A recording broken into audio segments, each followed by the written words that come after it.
Hi, in this video we will discuss about activation function. Activation function is something that actually provides some type of processing to our data. So if you remember from the last video, the input signals was coming, okay, and it was reaching this node.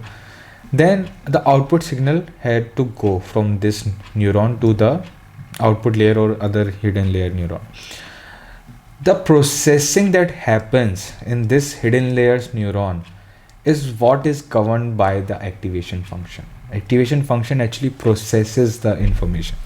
Okay, so let's talk about activation function. As in the last video we discussed, the output of a particular neuron was something like this. Okay, so this was the output of a neuron, and if we take everything inside bracket as z, then we can simply write y is the activation function of z. If we say this is our activation function, okay, then we can say y is actually the activation function of z, where z is equal to the input and bias, weight, input and bias. Okay, so if we expand our activation function and we take sigmoid function as the example, as we took in the previous video as well, we have y is equals to 1 plus e to the power minus x as the sigmoid function, right?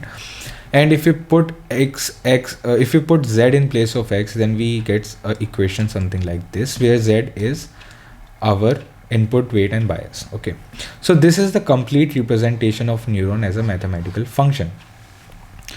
Now there are the sigmoid function is one activation function that we use. There are tons of activation functions based on the type of processing that we want. Okay, so if you remember from the logistic regression video, I said that the sigmoid function always gives input as a probability. Okay, the output of a sigmoid function is always a probability, and it lies between 0 and 1. Okay, so if our application requires us to give a probability, if a certain thing is a dog or a cat, so if we require a probability, then the best function to use is actually the sigmoid function, because it is going to give a probability between 0 and 1. So depending on the application, we have a number of activation functions. Here I have written 5 activation functions. First is the identity function. An identity function is as simple as, just very simple, just whatever input is coming is the output. Okay, no changes. Then we have the step function, and step function says whenever a certain threshold is met. So if I plot a graph for a step function says whenever a certain step function says whenever the value of step function will always be 0 until a certain threshold is met, and when the threshold has been met, the value becomes 1. Okay, so this is the step function. The other function is sigmoid function that we have already discussed. Then we have tanh function, whose expression is something like this, and then we have this rectified linear unit, and it is one of the most commonly used activation function that we have, and this is used to eliminate the negative values from our input data. So as you can see very clearly, when x is less than or equal to 0, the output is 0, and when x is greater than 0, the output is x. So if I plot the graph here, it is just something like this. This is the graph, and when x is less than 0, the output is 0, and when x is greater than 0, then the output becomes x. Okay, so as simple as that. This is just basically, as the name suggests, we rectify. If you remember from class 12 semiconductors, rectifier was something that eliminates the negative potential. So rectifier linear unit is basically something that rectifies, eliminates the negative signal. This is one point from my quiz.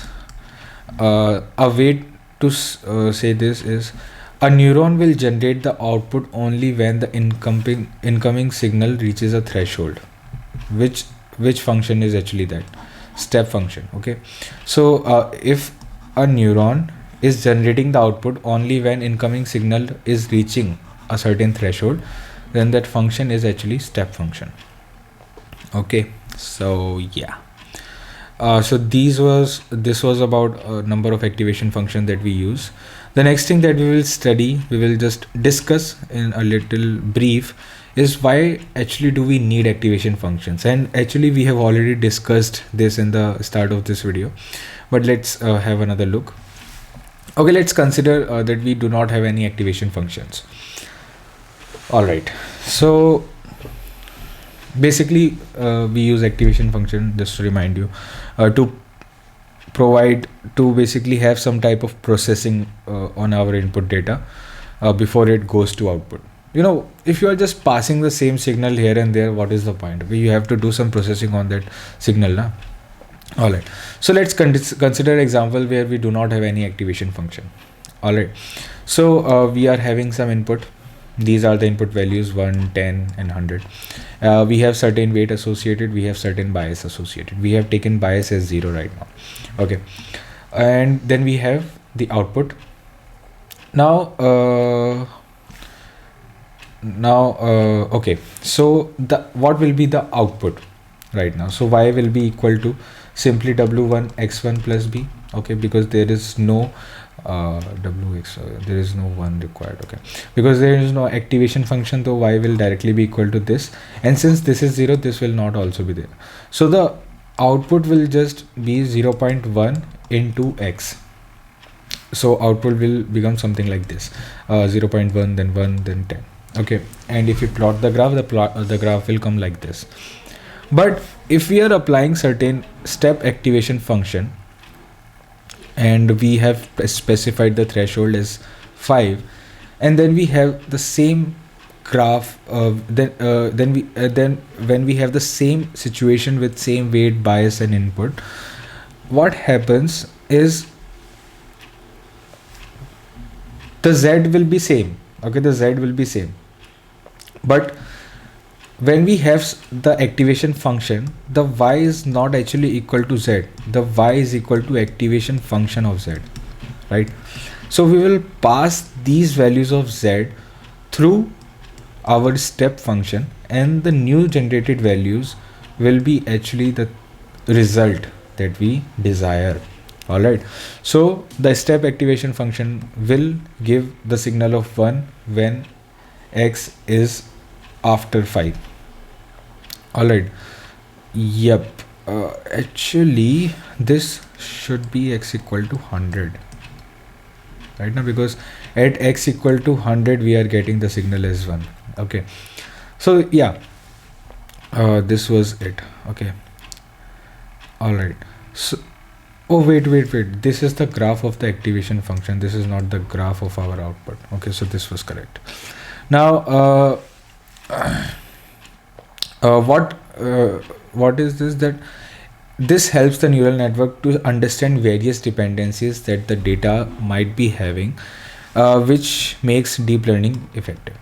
Okay, all right, so in this video we discussed in very detail about the activation function, and till now I think we have discussed everything about everything that there is to discuss about the introduction of deep learning. We have discussed about the architecture of neural network in general, the layers of neural network. Okay, and we have already also seen how do you represent a particular neuron as mathematical function. Okay, and we have also understood the architecture. So we have covered a lot about the deep learning. From the next videos we will start talking about the backpropagation, and backpropagation is actually the technique which makes deep learning so effective in learning.